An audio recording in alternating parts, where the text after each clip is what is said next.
a double session of the dogs, and I wasn't prepared to speak to anybody. I'm sorry, I was being a bit obnoxious. Well, Anyway, he contacted me. Sorry, lads. He just contacted me after about 11 o'clock last night to say he'd been on the site and he'd listened to my dad's thingy, and so he's on the site. Well, I have to say, at the risk of repeating myself again and again, I think that podcast is brilliant. I've listened to it 3-4 times now. Brilliant. You hear so much, the background music, all sorts of stuff. Glenn's done a terrific job. Yeah, he's going to add some pictures to it as hang well. on. And this is Glenn. Is my other friend, Chris Hall. Christopher. Chris Hall is his name. There he is. Hello, Chris. Good morning. He's still connecting at the moment. Yeah, good morning, Glenn. Morning. Glenn, Good morning. Can I just explain? Hello, Chris. Good morning, Keith. Can you see the rest of us? I can see you, and that's it at the moment. I can just see you. Oh, I can see that gentleman in a red shirt. That's John. Yeah. Hello, John. Hello. Hello, Chris. Hello, John. Hello. Hello, mate. Good to see you. Just to explain to everybody who Chris is a friend of mine, and I bet he's a Unitedite. Of course. Hang on. Yeah. You know, it's a disease. It is a disease. There's more than one virus going around. It's a pandemic. There's 3 of them.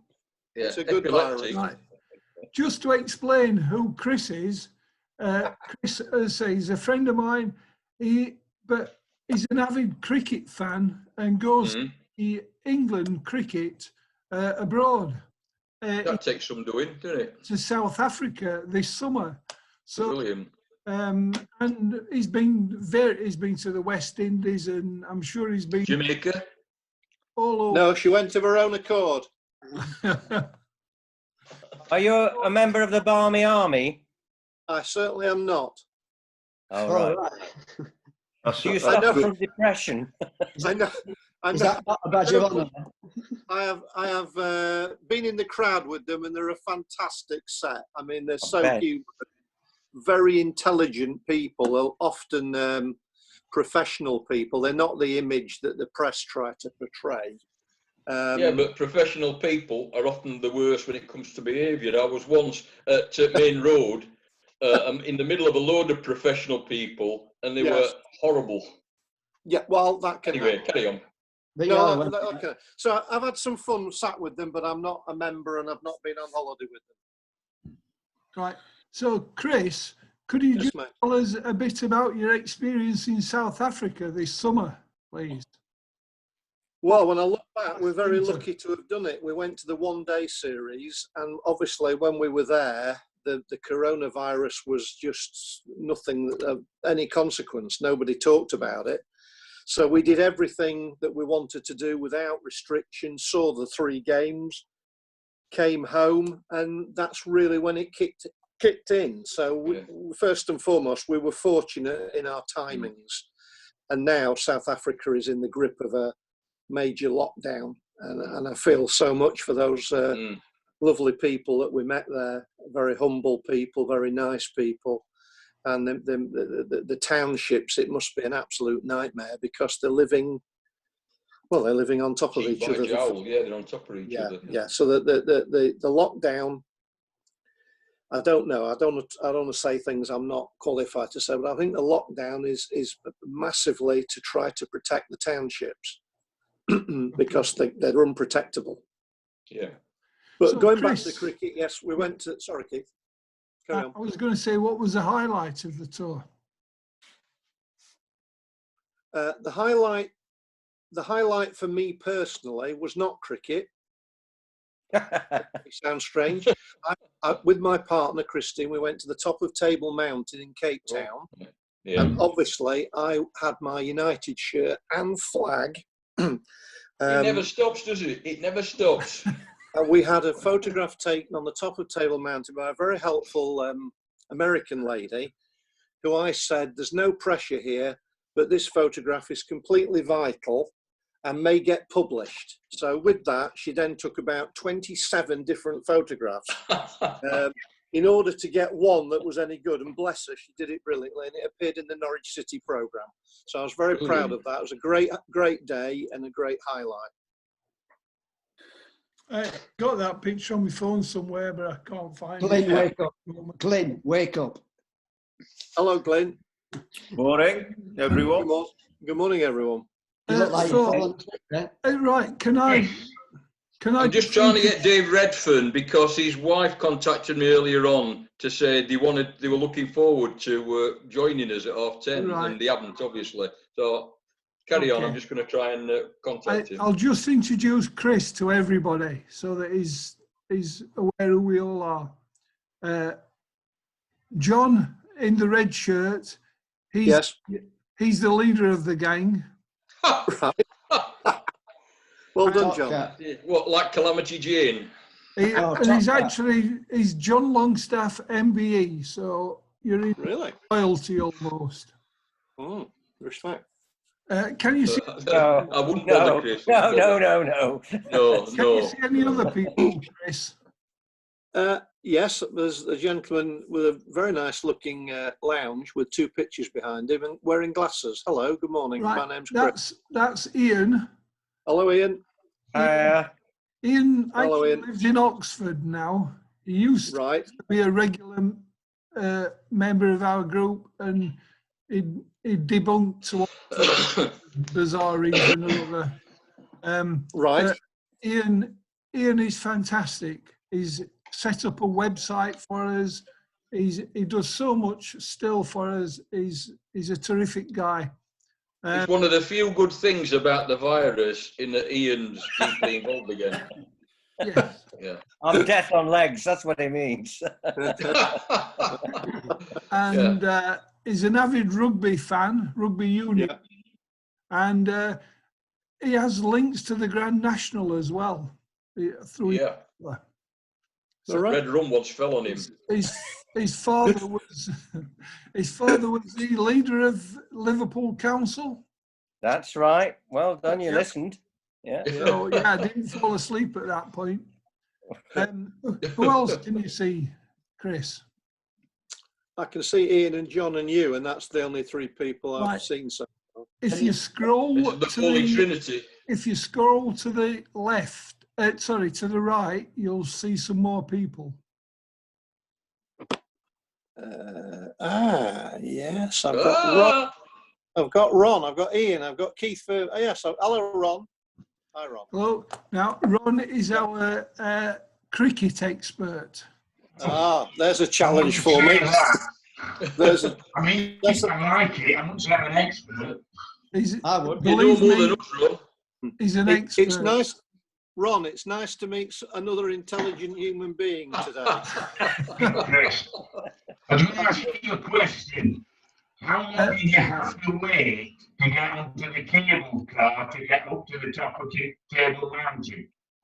I'm ever so sorry. I didn't pick that up very clearly. How long Sorry. did he have to wait to get on the cable car to go up to the top of Table Mountain? Right. In total, probably 20 minutes. Wow. In total. 4 hours, I think I waited. How Seemed long, like Ron? that. How many hours? It seemed like 4 hours. I think it was an hour and a half or something. John, are you the official interpreter for I am. Yeah. from Bulgarian So- into? Who else can you see, Chris? Well, I can see the people I've just named. Obviously, Ron, Ian, Keith, your good self. Can you see me? I can see John. I can see Paul Wildman. Yes. Paul. Now, Well, Paul is our resident Guess what Athlete. pro. He's actually a nutter because Okay. he still does triathlete. He's a triathlete. Good grief. He's doing And half Ironman. It's the bottom half Half that's Ironman. Ironman. God knows the top half's biscuit. and this You is know the government's having problems getting all this stuff to the National Health Service. It's because they're delivering spare hips to pull. And he's done all this with 2 new hips. Well done, sir. He's He's amazing. got the hippie shake. Now, Chris, you need to scroll to the right again to see the last gentleman. Is it a gentleman? No, It probably is. not. I've got Glyn. Glenn. Glyn. Hi, Paul. Wednesday night. Hi, Chris. Yes, hello, mate. Now, Glenn is a filmmaker for the Reporters Academy, and he's Right. done several fantastic works, many of which you can see on YouTube. He's done a number of films of our group. He's also currently working on a World Cup together with our group film. And Right. I mean, amongst other things, yes, amongst other things, he's done a film about Wednesday's 1966 Cup final team. And I've seen it, and it makes the hairs on the back of my neck stand up. It's fantastic. He's incredibly moving. What, with fright? No, it's absolutely fantastic. Yeah. He used In to be this known, one, we win 2-0. he used to be known as Blu-ray. Can you send me from the porn point? videos out the back of his car. Glenn, I'd like to look at it, but only from the point of Everton's first goal. There aren't any No, Everton none of goals. that. Nah, No. None of that. there's no Everton No, goals on it. Chris, we don't. No, we don't have that, Chris. Everton did Do we- score any do we- goals.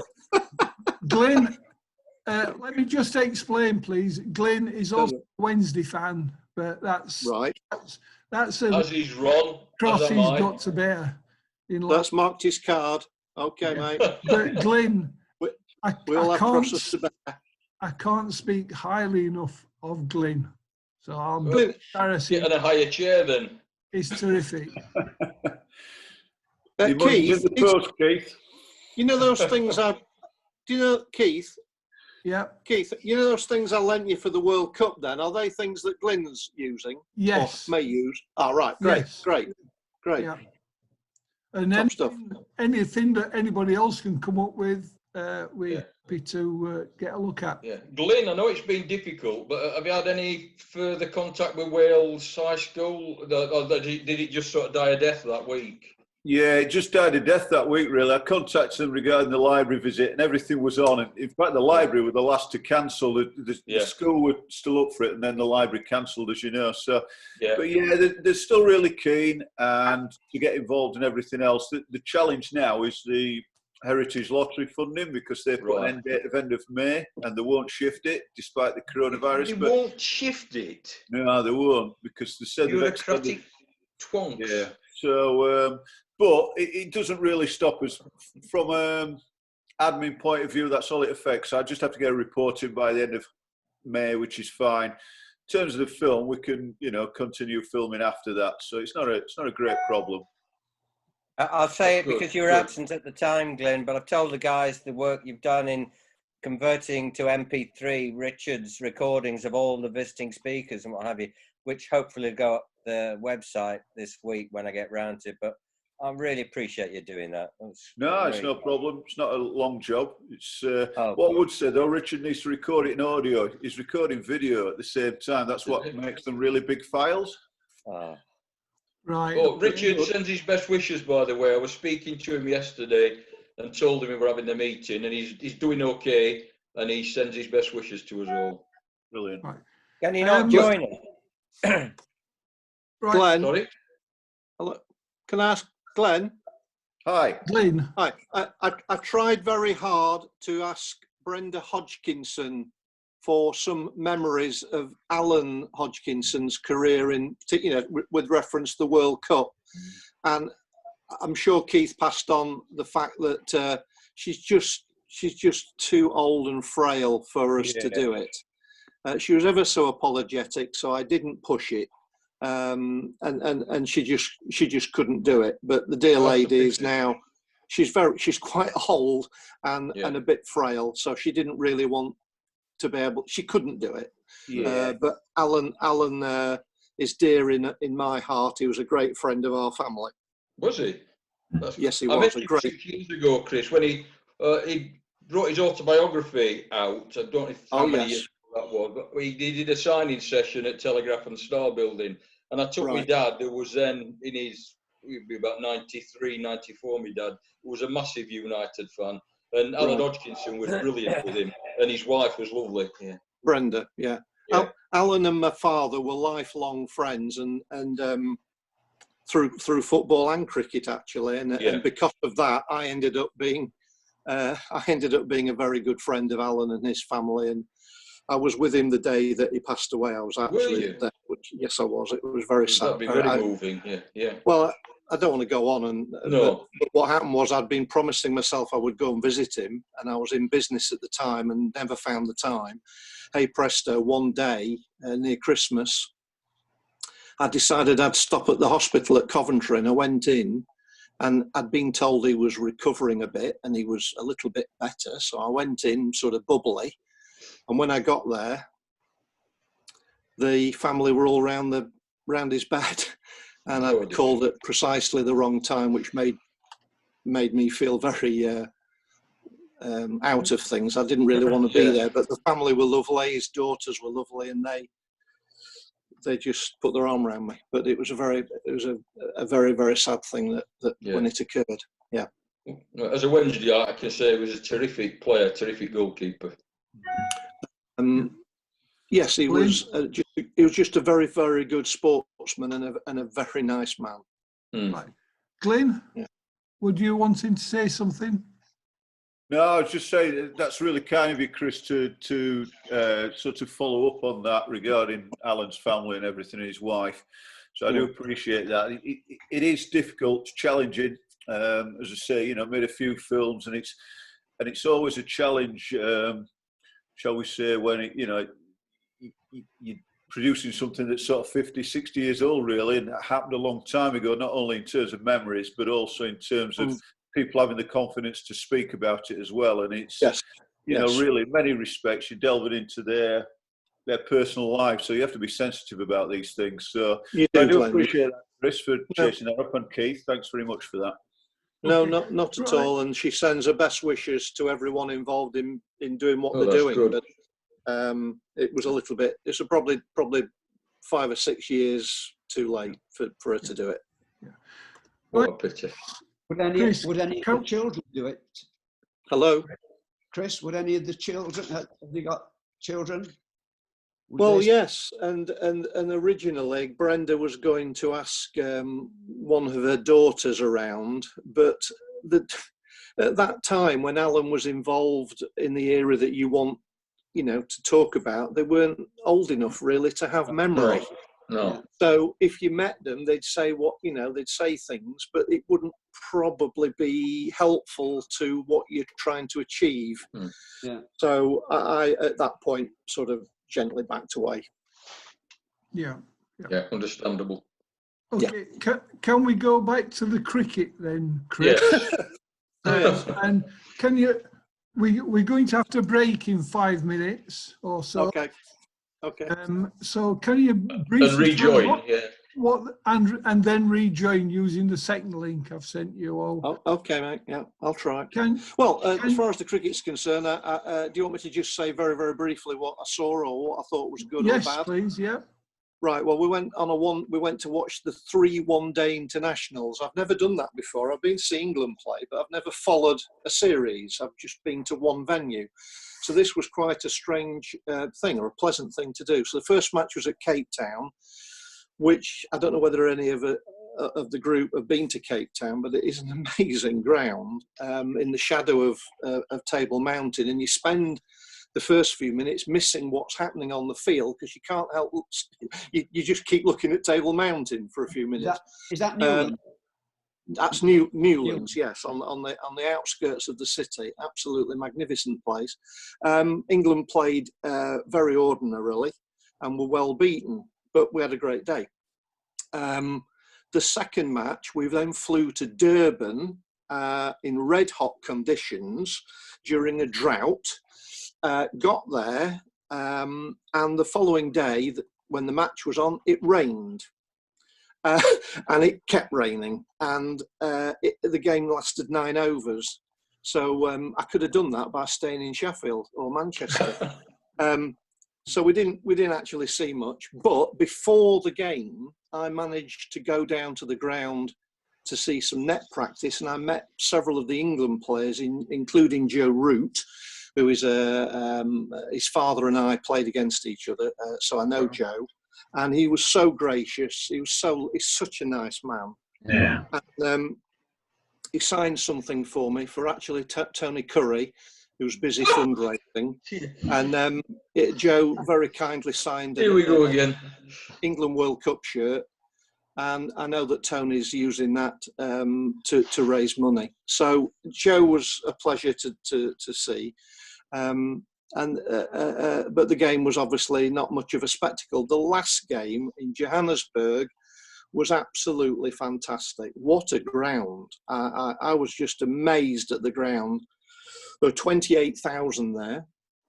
It was designated as Pink Day, so to raise money for cancer charities, there were about 27,000 people in pink. England played really well, and the game was a really, really good one-day game, which England won and therefore squared the series. So we had some great memories of meeting people in Johannesburg, walking to and from the ground, and we just had a really good cricket part of the holiday. Good. If anyone wants to ask me anything, I mean, I'll answer it. I don't want to go on and on. Are there any tensions did you experience any tensions in the country? To be honest, I have to say no.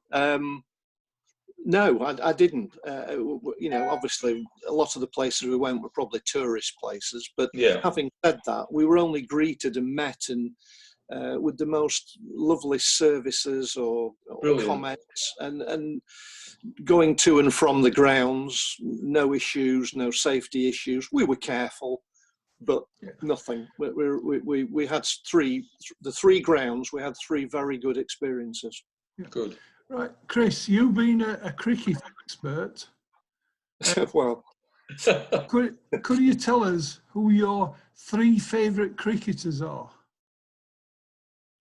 of all time? What, of all time or now? Well, in our living memory.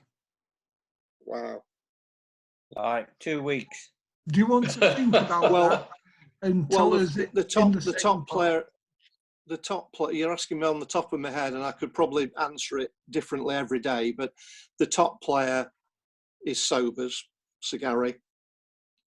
That is just a phenomenal player, could do everything at the highest level, every discipline, and a terrific gentleman, and obviously still an ambassador for his island and his country. So I put Sir Gary at the top.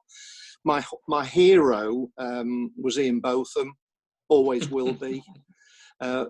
Phenomenal, just a phenomena. And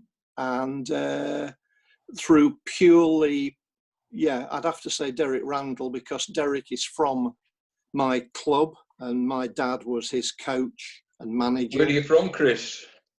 Retford in Nottingham, Right. North Notts.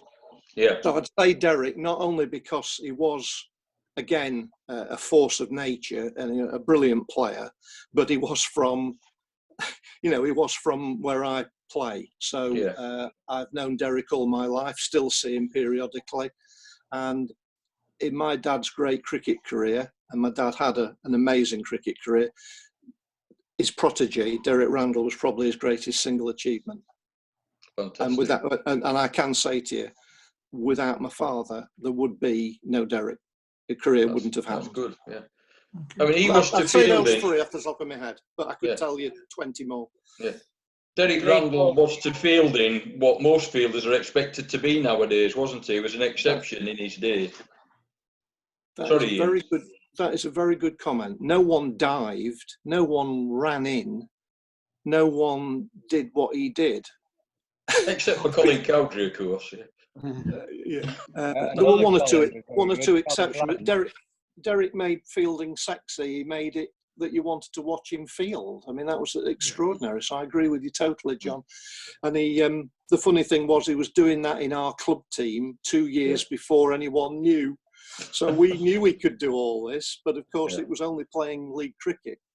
Chris, got- the guy that I remember who was the first in the covers, I think, to do any really good. Was his name Colin Bland or Brand? Oh yeah, yeah. Bland. Bland. South African. Colin Bland was South African, and Yeah. Colin Bland was probably more accurate thrower.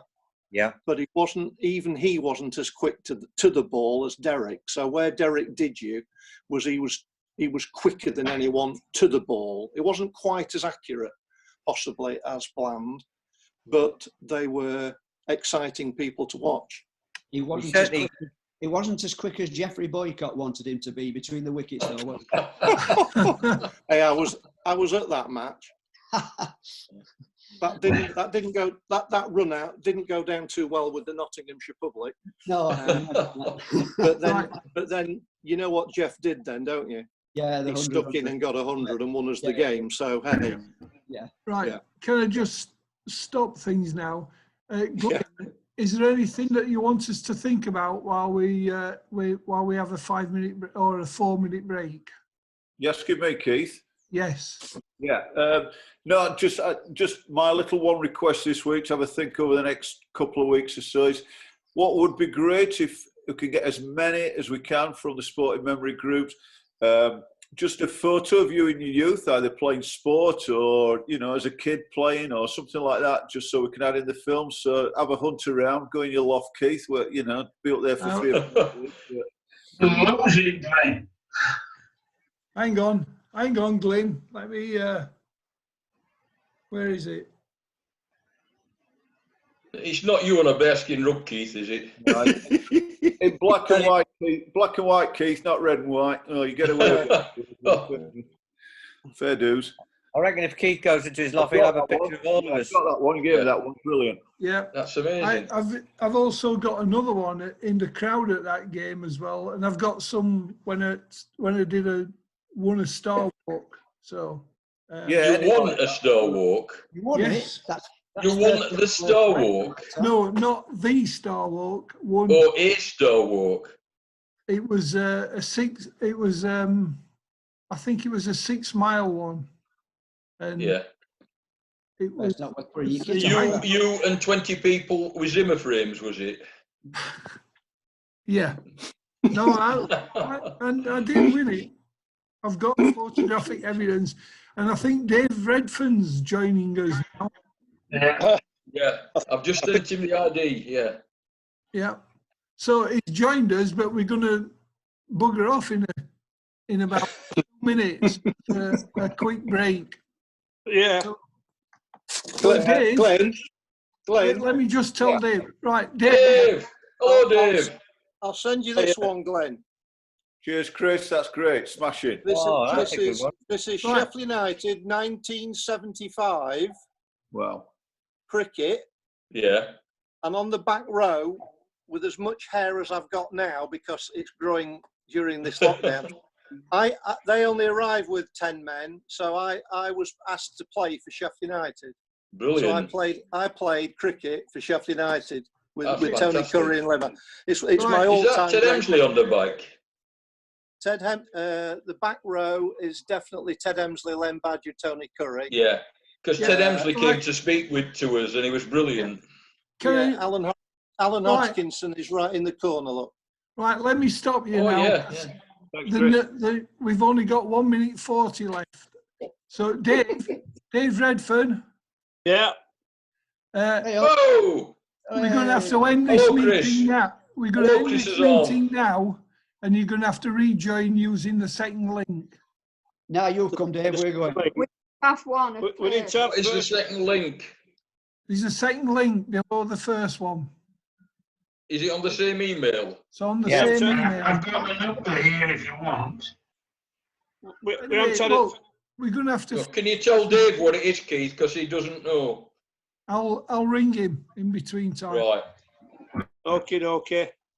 991 791 486. Say that again. Could make a song out of that. 991 791 486. So Having trouble with your microphone, Ian. 991 991 791 486. I'm going to try connecting on the phone, see if the sound's any good. Yeah, gonna- you do that, Ron. Right, I'm going to have to Yeah. end the meeting, and we'll Okay. start again. Get a drink and a biscuit. What's Yeah. the number? Okay, bye guys. 991. Yeah. Moving on. 991. 791